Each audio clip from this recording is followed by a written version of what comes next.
Megastar Chiranjeevi గారు, victory Venkatesh గారు కలిసి ఒక సాంగ్లో చేయటం అంటే ఇప్పటి జనరేషన్ చూస్తున్న వాళ్ళకి ఏదో మామూలు సాంగ్లో అనిపించిద్దేమో కానీ ఇప్పుడే ఎవరైతే 40 years 50 years వస్తుంది చూసావో వీళ్ళకైతే ఇది ఒక కళ, ఒక డ్రీమ్. కలిసి ఉందాంరా ఆ టైంలో, లేదంటే అన్నయ్య ఆ సినిమా వచ్చిన టైంలో వెంకటేష్ గారి ఫ్యాన్స్, చిరంజీవి గారి ఫ్యాన్స్, అసలు అది ఒక రకమైన భయంకరమైన కాంపిటీషన్ ఉన్న సీజన్లు అవన్నీ.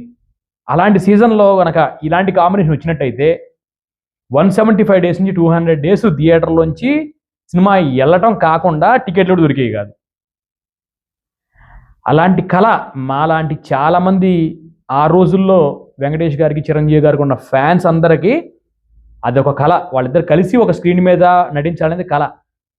ఆ కళని అనిల్ రావుపూడి గారు నెరవేరుస్తున్నారు చాలామంది ఫ్యాన్స్కి. దాంతోపాటు వెంకటేష్ గారు, నాగార్జున గారు, బాలకృష్ణ గారు, చిరంజీవి గారు కూడా స్క్రీన్ మీద ఎప్పుడైనా వస్తే బాగుండు ఫ్యూచర్లో. అయితే సంక్రాంతి అంటే ఫ్యామిలీ అంటే సంక్రాంతి. ఆ సంక్రాంతికి ఆయన చూడండి ఏ ఆస్పెక్ట్లో కూడా వదలకుండా, ప్లస్ సాంగ్స్ ఎంత బాగా ఆడియన్స్ని అల్లాడిచ్చి డ్యాన్స్ స్టెప్పులతో, అదిరిపోయే మ్యూజిక్తో.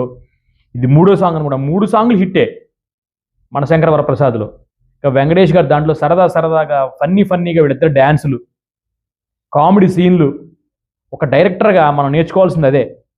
ఆడియన్కి ఏం కావాలో అది ఇవ్వాలి, మనకేమో నచ్చిదో అది కాదు.